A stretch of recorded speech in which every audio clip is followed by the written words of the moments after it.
really pays off. And so there are things that individuals can do.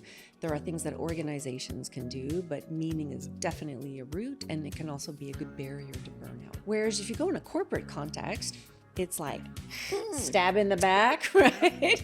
Like the stress is actually less, but people often burn out more because it's competitive and nobody's got your back. And there is not that sense of togetherness. So it's how we use our relationships and how we build those teams and that sense of, I see you and I got you. Stress is also contagious. The vocabulary that we are using is also contagious. So, Mina, you've been in the situations, Dr. Louise, you have worked with people in organizations that live the same narrative. But, or however, because I want to use the positive words. So, however, when we learn the right vocabulary or more kind vocabulary, kind to ourselves and kind to others. And we overlook the situations in organizations that make burnout more likely. So to tell people, here's what you should do not to burn out. Thankfully, even if I know like the sky is falling down, I give that positive kind of happy, light energy. But what happens then? Deep inside, I'm boiling, I'm like, you know, and this is what I've learned over and over again now, thankfully, with a lot of talk that we've done and a lot of experts that gave us some solutions, that I need to just reset at that moment, take a deep breath. Deep breaths, oh my God, deep breaths are working so much. Welcome to From Hero to Human, a platform where we normalize conversations about mental health for healthcare professionals and beyond. And if you're here looking for prescription for well-being and happiness, you are in the wrong place. I like that. From Hero to Human brings you expert recommendations so that you can navigate solutions for stress, burnout, and mental health. In this way, you'll be able to thrive in this high-paced, AI-driven era. Today, we have an amazing expert. And this amazing expert, let me introduce, please. Dr. Louise Lambert, and thank you for laughing, because Dr. Louise, in my eyes, is a happiness ambassador. But I will give a little bit of a more professional intro here.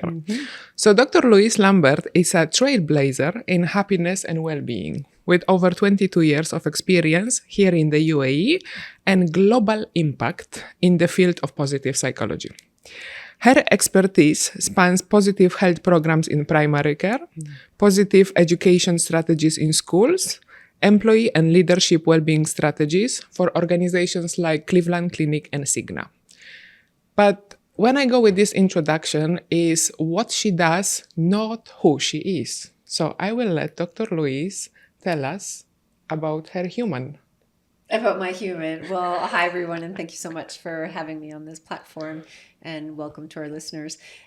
Who am I? I am a cyclist. I ride my bike every day, very close to where you live, so we still have yet to connect. I also play tennis. I grow tomatoes on my balcony. So I have little vegetables and I talk to them every day. I'm also a researcher. I love to write and do podcasts and content around everything positive psychology and well-being related. I love that. I love when we tackle the human part of it, you know, because we are used to being connected to what role we play in life. For example, I'm a deputy chief nurse, I have so-and-so expertise, and then sometimes I forget the real person, which is to me, I'm a little girl who loves to have fun and jump around and make people laugh. So because From Hero to Human focuses on the human, I love how we started it. So I was just talking to Dr. Louise before about my day at work. And one of the things that led me into healthcare in the beginning was my heart. I love to help people and I want to make a difference and I want to see change happen and so on. But what has recently been coming on is like losing that kind of sense of purpose where I feel, am I really where I want to be, or is there something that I need to find a meaning towards? And that's my question, actually.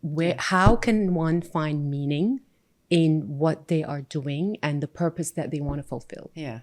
I think this is a great question, and it's an important one because when we lose meaning, stress impacts us differently.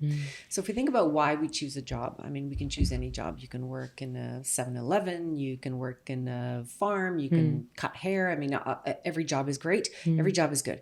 But we are drawn to certain roles because of our personality, our character strengths, our dispositions, our just who we are, our background, but also because we find a sense of meaning. There's a purpose. There's a reason why we choose the jobs that we do. And there are certain roles, certain professions that I'm not going to say are more meaningful than others. I mean, certainly if your job is to put the cap on the pen, this will become meaningless very quickly. But if you're saving lives in healthcare, for example, or, this example came up just a few days ago for me in law, the legal profession, also facing the same crisis of meaning. And when we just can't see the meaning in what we do anymore, whether that's we work in an institution that is perhaps prioritizing profit over people, when circumstances, maybe I'm thinking of during COVID, when it's person after person, case after case, and you simply just don't have time to recover or think differently about the situation you're in, meaning can also quickly erode. And why is that important? So when something is meaningful, it in and itself becomes a buffer for stress. So there's a great study that came out in 2014. I'm always citing studies, but it was really critical, and it was done in the US on over 1 million different people, longitudinal study, and looking at people's reports of stress, so how their perception of stress, rather. So sometimes people really objectively have a very stressful life, but don't perceive it as such. Other times, maybe there's not a lot going on, but they perceive it as very stressful. So how we perceive what happens to us is important. But the reasons for which they attributed that stress also made a difference. So what they found is that high levels of stress do impact our health, does impact our health. So if you can avoid stress, prevent it, mitigate it, minimize, please do. But what they also found, and this was the more important finding, is that people who nonetheless experienced very high levels of stress, but were able to find a reason for it, it did not impact their health as much. And actually the results were quite significant, in fact. So they looked at longevity, they looked at health outcomes, they looked at how quickly people died. And what they found is that, again, people who found their lives more meaningful, despite being more stressed, weren't that impacted. So what does that look like? I like to call this dumb stress and good stress. So if you're in an organization with a lot of dumb stress, where, it's just like, why are we doing, inefficiencies, pettiness, people are picking on each other. And you're just sort of like, are we in grade 2 here, right? This is what I call stupid stress. It is stressful, but that type of stress, because it holds no meaning, it's pointless, really is going to impact your health. But on the flip side, you're saving lives. Maybe you're volunteering. Maybe you're doing work in Palestine with Médecins Sans Frontières or any other NGO.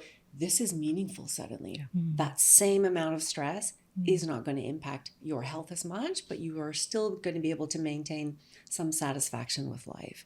So how meaningful you can make your role, how meaningful you can make your job, really pays off. And so there are things that individuals can do. There are things that organizations can do, but meaning is definitely a root, and it can also be a good barrier to burnout as well.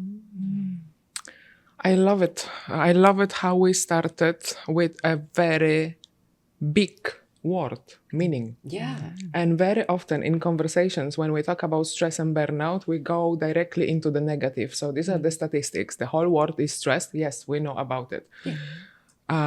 The wellness industry is trying to sell you strategies or packages for a stress-free life. stress-free life does not exist. No. Let's just agree on this point that stress is a naturally occurring phenomenon and it's going to be there. And it can also be really good for us too. Yes. A little bit of stress Absolutely. motivates us tremendously. Absolutely. I get my best work done when I'm a little bit stressed. We had a conversation last week or a couple of weeks ago about a vocabulary. So let us bring also the vocabulary that we are using when we describe certain situations. And let us be very specific and talk about that nurse or that doctor who is coming to work and even before entering the facility thinking is gonna be busy and I'm gonna be stressed, and by the end of the day I am running on empty battery. And this is the narrative that goes inside the head of that individual. Stress is also contagious. The vocabulary that we are using is also contagious. So, Nina, you've been in the situations, Dr. Louise, you have worked with people in organizations that live the same narrative. But, or however, because I want to use the positive words. So, however, when we learn the right vocabulary or more kind vocabulary, kind to ourselves and kind to others, because if I'm that leader and I'm leading a team of 20, 30, 40, 50 individuals, the way I express myself from the very first time I enter the room or the facility in the morning, if I start like, oh my God, even if you say just that, oh my God, and you add your energy, this is the tone that we're gonna be working with for, let's say, duration of 12 or 14-hour shift. Absolutely. And I love when you mentioned that if as a leader for an organization, for example, you come in with that energy where you're going to, transmit it to your people around you and they're going to feel it. So you enter the room with that dark cloud. They're going to be, oh my God, it's going to rain like crazy today. And what am I going to do? And for me, thankfully, even if I know like the sky is falling down, I give that positive kind of happy, light energy. But what happens then, deep inside, I'm boiling, I'm like, and this is what I've learned over and over again now, thankfully, with a lot of talk that we've done and a lot of experts that gave us some solutions, that I need to just reset at that moment, take a deep breaths. Oh my God, deep breaths are working so much because it calms down my nervous system and it resets me. It's like, listen, girl, it's not falling down. You can handle it. Just take it step by step. If I can add one thing, I think, yes, our perceptions of stress matter. So, we can be like, oh my God, or you know what? Let's do it. Today we're going to save lives. Yes. And it's going to be stressful, but you know what? We're going to be amazing. Yes. So let's do this. Yes. So it's perception and what we do with that energy, because it's there no matter what. So how do we turn that around? But it's also I like to say well-being is not just in the heads of people. In fact, that's often the last place it is. It's in the spaces in between. So in those team atmospheres, it's how do we have each other's back? How do we signal, I'm here for you today. What do you need? Can I help you? You got it? Are you all right? We good? Okay, let's do it. So it's how do we also create a sense of togetherness so that people don't feel alone in facing that stress? So if you think of healthcare is definitely one of them, but police officers, these are high stakes contexts. They're super high stress. You make a mistake or you don't, you do everything right, things can still go wrong. But often the burnout exists, the threat of it, but the reality isn't as bad as it seems. And it's because they have that support. Whereas if you go in a corporate context, it's like stab in the back, right? Like the stress is actually less, but people often burn out more because it's competitive and nobody's got your back. And there is not that sense of togetherness. So it's how we use our relationships and how we build those teams and that sense of, I see you and I got you. That also goes a long way in combating that burnout and stress as well. Meaning, vocabulary and a sense of community, right? Because we know from research that stress and burnout causes isolation. That's why we have research on the loneliness epidemic in the workplace. And this is huge. Again, it doesn't need to be this way. And that's why we have this platform here to bring you a moment of sunshine. Yes. I can see the sunshine now in Nina's face because Yes. she is my sunshine, you know?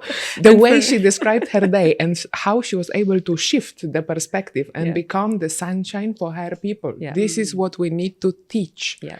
Yeah. Those who don't know, those who are sitting in these dark spaces and there is no sunshine around, right? Exactly. The key message here is that we can be the sunshine for ourselves. When we start with ourselves, we can then start shining for others. Lisa Nichols, right? Yeah. Make sure your candle is always there. Lit. Exactly. I love that. And today Magda is wearing a beautiful color that is really bringing the sunshine, and it's making our episode even brighter. For us nurses, and I'm sure doctors and everybody in the vicinity of the healthcare, the focus is on providing for the patient and providing for the family of the patient and whoever comes in within that community, as you said. And a lot of times we forget ourselves. We forget about our well-being. We don't even know what well-being is. I won't lie to you. I didn't know what well-being is when I was bedside nurse. And even when I started to do managerial and admin work, only when I burnt out that I started to understand, okay, there's something called well-being that you need to understand and you need to take care of yourself. So Dr. Louise, what are some of the tools or strategies that you can suggest for our listeners on how to overcome not to reach the burnout, actually, to prevent it? Yeah. Okay. So there's so much to unpack there. So if we're already talking about burnout in organizations, burnout is not an individual issue. And I really want to say that because a lot of people, we've made it seem that way. So you talked about the well-being industry. If it's an industry, it's because people are buying it. And if they're buying it, it's because we made them believe that the problem is them. Yeah. And we overlook the situations in organizations that make burnout more likely. So to tell people, here's what you should do not to burn out, is like saying, I'm going to give you the worst staircase ever. There's broken stairs. You're very likely going to fall down and break your face. But here's what you can do to make the break not so bad. No, but this is ridiculous, right? So I think, I know we're here to talk about individuals, and I will, but I think we also need to put responsibility back on organizations. Yep. If your workplace is burning people out, then the workplace is the problem, not your people. Because you did not hire those people in a state of burnout. They became that way as a result of working in your organization. So generally, burnout is workload and lack of support and stupid stress, right? Yeah. This is what it comes down to. But for individuals, so if you are in that space, you need to recognize, I like to think, workplaces are a little bit like relationships. Sometimes you'll be in great relationships, then stay.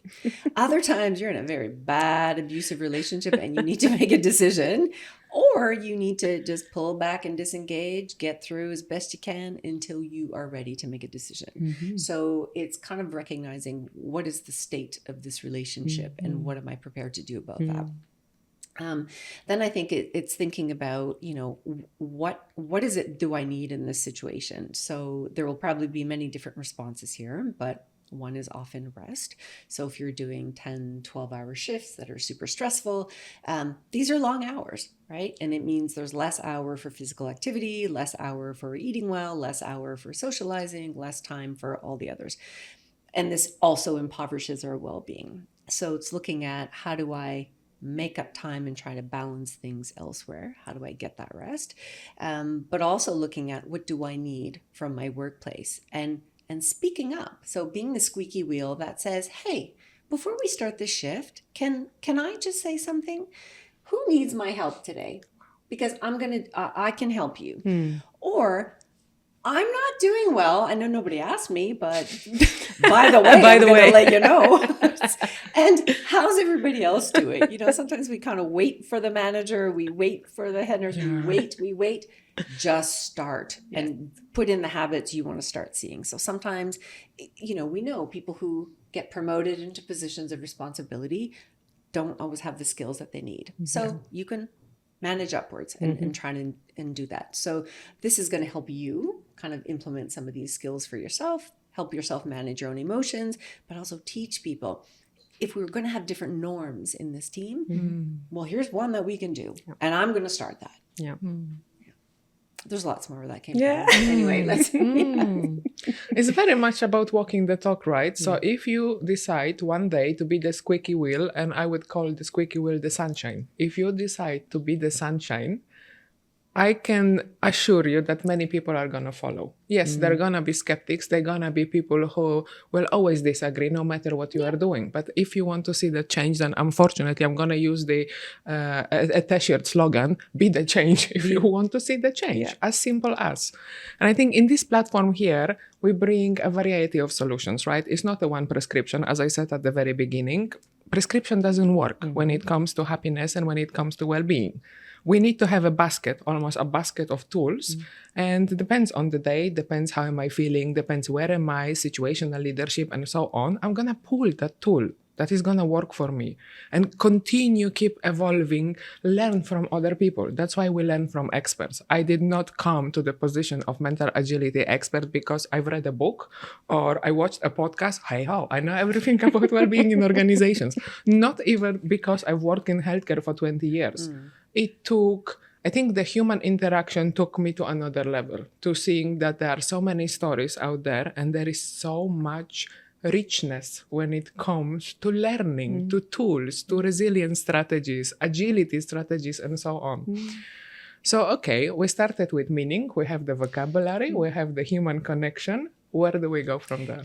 Can I talk a little bit about, Please. And this is sort of tagging on to your question, you asked about kind of the self-care for professionals, where does well-being fit in? And I think to be fair, often organizations don't really know where to take well-being because it is new. It's not something we've really paid attention to. You come in, you do your job, go home, done. But today the world is difficult. So you've got the outside stuff, you've got the inside stuff, and it's difficult to find a soft landing space. Life is getting harder. And I think as the science in positive psychology, certainly, but also in mental health and mainstream psychology evolves, we have more science today. We have more, a greater understanding and appreciation of what stress and different mental health issues and low well-being does to health, not only for workers, but to patients as well, and to organizations as a whole, to systems. And I think this is where the magic becomes very interesting, because now certain institutions, progressive ones, are starting to understand that if you look at well-being as the overarching philosophy, this can drive patient health outcomes, it can drive employee well-being outcomes, performance outcomes, productivity outcomes, but also profit. Yes. So it's not something you do as a handout to employees or, you stick a couple of happy faces on the wall, but this can improve Yoga. Outcomes with a bit of yoga, pizza pop parties, I like to call them. But this is something that can actually improve all of the outcomes that healthcare institutions are looking to improve. Love that. Love that. And I love when you said rest as part of some things that we can do to reduce our stress. And I discovered recently the power of rest. In the last quarter of last year, I would admit I burnt out, because I would say that it's kind of my fault as well, because there are certain things that I may have or should have, delegated or something, but it happened. So luckily I traveled and I went to Bali. And Bali is just this beautiful green place. And one of the days I decided to just be alone, lay down on this beautiful green, huge space, close my eyes and just let myself be. And it's wonderful what happens when you turn off the autopilot and the mind and things just come in. So I thought, rest, I'm resting now. Okay, rest. What do I do with rest? So it came to me, R is to restore your energy. You just relax, you breathe, whatever makes you, relax. Then you enrich your soul, your mind, your body, books, food, dance, people, whatever. And then you stop. You stop beating up yourself. You stop to blame yourself, and you celebrate some of the achievements or all of the achievements, the little ones, and then that takes you to a way to transform and improve and, transcend these limiting beliefs or that voice inside that keeps putting you down and I'm using it more often with myself. It's not easy because I'm that type of person like that, let's go, but now it helps because I can actually think better and be more creative in what I do. Having said that, I remember when we had a chat a few weeks back, you mentioned something about flow. You were like, it's a good day to flow. And I hear this word a lot, and I want you to elaborate on how one can get into this flow state. Okay. And I make little notes for myself as well. So the state of flow is a concept developed by Mihaly Csikszentmihalyi. It's very difficult to pronounce. SZ, don't ask me to spell the rest. But if you just Google that much, you'll find it. So a state of flow, so this concept was developed or discovered rather in kind of the 1970s. So Mihaly did a lot of research with athletes, rock climbers to be specific. Is that a word? Rock climbers? Anyway, people who scale mountains, whatever it was. And what he, kind of, they all had this sort of consistent experience. And it was, I think the question he asked is, what do you think about when you're up there?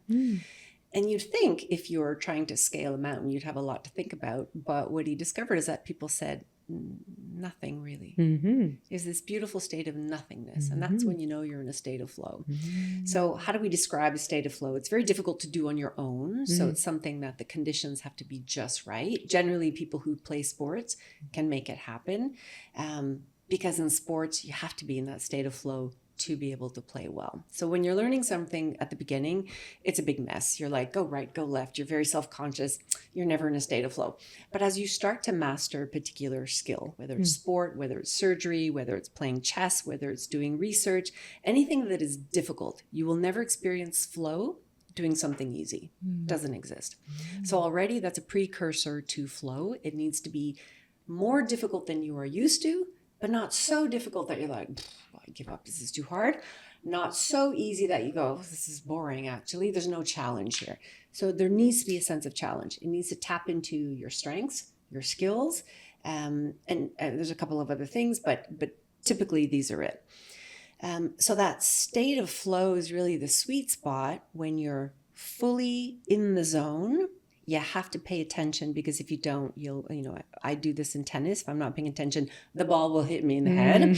So I need to focus enough.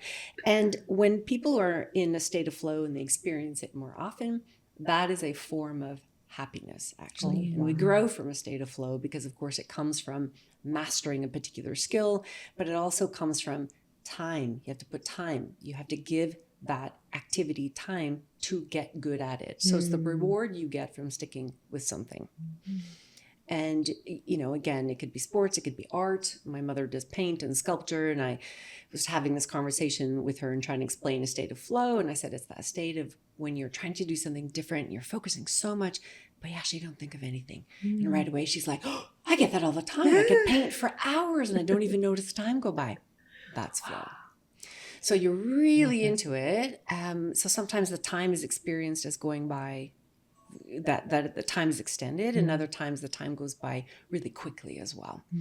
Now, why is flow important? So you talked about time before, and time is important because we tend to use our time very poorly. So often people will work a really long day, they're exhausted, they go home, what do? Lay in front of the couch, eat. That is not a good use of time. I know it's attractive because we're tired, and so it seems the logical thing to do to rest. But why is it a bad use of time? It's not replenishing you. It's not restoring your energy. It's just further draining or barely maintaining. So what happens is you have a long shift on a Monday, your battery's down to 60, but you don't replenish. Tuesday, it's down to 50. Wednesday, it's down to 40. You get all the way to Friday at 0. Now you waste again your weekend resting, and you just do this over and over and over again until your summer holidays. That's not living a life. That's just getting by. And so I really like the notion of what we call serious leisure. So serious leisure is the offset, is developing a life that is so compelling and amazing that you want to leave work at 5 or 7 or 8, and you're excited to leave work, and suddenly you feel energized because you want to go play badminton, you want to go rollerblading, you want to go paint or whatever it is that you do, to lose yourself into that, to recharge your batteries, even though you are using energy to do it. But that's the offset. That's the balance to work. And most of us don't have a balance to work. Yeah. And that's what we need. So people who are able to combat burnout is because they have a compelling life outside of work. They don't just hold the breath until the next day. This is not living. Right. So I really like the term of serious leisure, Dr. Louise, that you have just enlightened us with. And when I hear you describing what is it, the definition, what comes to my mind is something called radical well-being. This has been on the news for a while now, and I started applying actually in my own life the concept of radical well-being, meaning I know where to put a pause, let's say from work activities, and why am I putting the pause? So it's the intentionality. Why am I doing the switch? Why do I recognize that I need to rest? Perhaps using Nina's beautiful formula of rest. And I think the more we understand, the more we have intentionality, the more we have the vocabulary, the more we can empower ourselves and others how to live a more healthy, enjoyable, more happy life. And where am I going with this? We've already explained a lot of the definitions here today, and I have a question about the happiness. I know that we have already had this conversation a couple of weeks ago, but I would like our viewers also to know what happiness is, because this specific definition is not mainstream. It's not something that many people know about. So thank you. And there's a lot of confusion around this word. So first of all, in psychology, the word happiness doesn't exist. This is just a word we use so that people kind of understand what we're talking about. But in positive psychology, we use words like subjective well-being, life satisfaction, positive and negative emotional experiences. So we can kind of nail it down much more specifically. Happiness is whatever you want it to mean, frankly. But subjective well-being, it's a typical measure or scale, a questionnaire, if you will, that we often give individuals and employees as well. And in short, it's, are you satisfied with the life that you have? It's subjective because you are the one who makes that determination. It's not made objectively. It's not made based on salary, number of friends, kids, etc. So it's purely your opinion of your life. Another way we can measure happiness, again, if you will, is how frequently we experience positive emotions. So positive emotions can be curiosity, inspiration, joy, love. There's a whole bunch of them. And also how often we experience negative emotions. So it's not normal to have none. It's okay to have some, but we try to keep the balance so that you have more positive than negative. So this is how, at least in science, this is how we define happiness. I'm happy that we are digging into this word, because it's heavy for people to always want to seek it and I want to be happy. This makes me happy. I'm so happy right now. Where you really mean is I'm really satisfied with, for example, the goal that I have achieved, or I am glad that I made it through this meeting that was, it's very cringing for me, and so on. And I do believe that happiness is a beautiful word in the way it is. However, we need to understand, as Dr. Louise puts it, the real word and how we can use it. Having said that, for me, technology is something that it baffles me and it intrigues me. And sometimes I feel like I wish I was born earlier than this era. Where we only had the fax machine to fight with. Exactly, or that, cord phone that we had. And flip, antenna. Yeah. But the beauty about it is that it's here. AI is here, technology is here, and it's inevitable, and we need to understand how to embrace it. Yeah. But it does has a toll on the mental health. And especially when it comes to social media and that scrolling. I mean, our kids, we're seeing a lot of problems in our kids, us, teenagers, everyone. how can we overcome the adversities of tech in our mental health? How can it help us? I don't think we're going to overcome anything. Yeah. I think this is a lost battle. So I think it's how do we adopt, embed, and try and roll with it as much as we can. Yeah. So there's a couple of things in there. So one, you talked about social media. That's very different than, generative AI, for example. These are separate things. So the impact of social media generally ain't great, but again, it's how we use it. So if you're using it to, check on, Aunt Mary, who, had a family reunion last weekend, and that's how you kind of connect with people. My mom's got her little Facebook group, and everybody makes little comments. And anyway, they love it. It's great.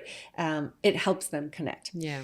But then there's other ways that people use social media, and it's this mindless scrolling, and in and of itself, it's mind numbing, it's time wasting. And the general consensus is that it's not that it's bad for you, maybe bad for your eyesight, certainly, but it's what you are doing, what you are not doing while you are wasting that time. So you're not going for a walk, you're not hanging out with friends, you're not preparing a fun meal, you're not listening to a podcast. It's you're missing out on actual life. So again, it's how much space do you want to give it? How are you using it? Is it just a quick connect? Is it to learn, to get information? Or is it to block out the world? And then the irony is that people who kind of do this mindless scrolling often feel exhausted. They feel busy. They're distracted. They feel like they're doing something. But in actuality, you're not living your life. And if you're not careful, the next time you look up, a year's gone by, 3 hours have gone by, 20 minutes have gone by, and you've not done what you were meant to do. And life is short, right? So, I think it's deciding, again, how much, to what degree, and how do you want to use that? I don't really have a clear answer, but definitely, are we spending too much time on it? I think yes, everybody. Well, thank you for this awareness, because when you were just explaining in very simple terms and giving specific examples what dumb scrolling does to our well-being, to our mental health, and to our human existence, I would also put, we see again a lot of negative press, even research talking about digital dementia. Yes, the issue is real, but instead of scaring the general population with these huge terms and, making people feel bad, because we know in psychology that change needs to happen from a position of love, position of self-acceptance, and position of accepting the situation. So I accept that this is where I've reached. I have learned through science, through podcasts, through reading books, through talking to specialists that it is not the optimal way of living my life. And if I'm not happy where I am currently, then there are different ways of optimizing my time, using technology, using AI. Again, technology is a blessing if we use it in the right way, right? AI, generative AI is a blessing if we know how to use it in the right way. So in this platform, we bring research, we bring experts, we bring data points, we do storytelling, really powerful storytelling. So we share a lot of our stories. Very often they are before we reached where we are now. So there are the, points where we were stumbling on our way, when we were falling, because we didn't know how to do things in a more healthier, in a more happy way. So yeah, I really appreciate this definition, and I hope many of our viewers are gonna take value in what we are presenting in here and how much of our personal stories, but also from our learnings, what we learn from others. Because again, we are not experts, just arrived here in these situations. All the beauty of collective intelligence, every single individual that came across us, in our journey is here on this sofa. Beautifully said, honestly. What came to my mind while I was listening to you guys is that a lot of people suffer in silence. And sometimes they're the people who are happiest that are suffering most. And why I say that, because I've seen that in healthcare a lot. And they don't voice out what's going on in them until it's too late sometimes. Because they're healthcare professionals, they feel that they don't need to be in the state of not being satisfied or calm, and they just keep pushing and giving. And sometimes they do voice out what's going on. Like I see it in my team sometimes, because I've created that space where I told them, listen, guys, for us to thrive in the environment that we're living in, especially the chaotic and complex healthcare, we need to understand what's going on internally, and we need to come and talk to each other about what's happening. So my question, Dr. Louise, how can organizations foster this kind of environment or this space for people to feel empowered to come and say, listen, I'm not okay, but don't call me crazy? Yeah. And I think you just answered it yourself. So you've said, I told my team, and you probably tell them often and almost every week that, we can say this, we can talk about this, but also I'm going to ask you about it. And I'm also going to share if I'm a bit off today and I need 10 minutes just to go and, collect myself and come back again. So I think it's about also having courage to be able to say, look, I'm just having an off moment. So modeling what the change we want to see. But again, you've said this several times, using the words to be able to say, I'm really stressed, or I'm anxious over this procedure I'm going to do, or I'm just feeling confused, or I'm feeling really frustrated right now. So to give people the emotional vocabulary, again, this idea of emotional literacy. I've met people who, is it mad, bad, glad? I mean, those are the three emotions. Like, yikes. But it's this idea of emotional granularity. The more we can break down our emotions into tiny little grains instead of big blocks, they become easier to deal with. And people who have a greater degree of emotional granularity can cope more easily. So role modeling, giving people those words and repeating over and over and over, this is a space you can talk to, but also asking people. So I think, and sometimes you hear a manager say, I have an open door. Well, I'm great. You have an open door. There's nobody coming through it, So, Just the wind. just the wind. Yeah. Open door, never mind the open door. You need to be on the floor, actually, walking around, talking and saying, y'all good? Yeah. Okay. Are you sure? I don't believe you. Let's go for a walk. Exactly. Right? So noticing when people are doing well, noticing when people are doing less well, and having the courage to just ask the question. And if everything's fine, they will tell you. If they don't want to share, they will also tell you. Yeah. And that's okay. But at least you've asked and you've shown people that I see you. And we see each other. And that's really the key to it. I'm having goosebumps actually, because as we are wrapping up this conversation, Nina and myself, we often, every single time we're having a talk, a podcast, a personal conversation, we talk about human skills. And this is one of the recipes, even though we don't issue recipes or prescription, one of the recipes for stress, burnout, workplace loneliness epidemic is the human connection. Something that we know, again, from research, that we are declining. We are declining in global human energy levels, emotional literacy, how we express ourselves, how we talk to each other, how we talk to ourselves. If I don't have a vocabulary for I am stressed, but what is behind that stress, then there is no way I can find a solution.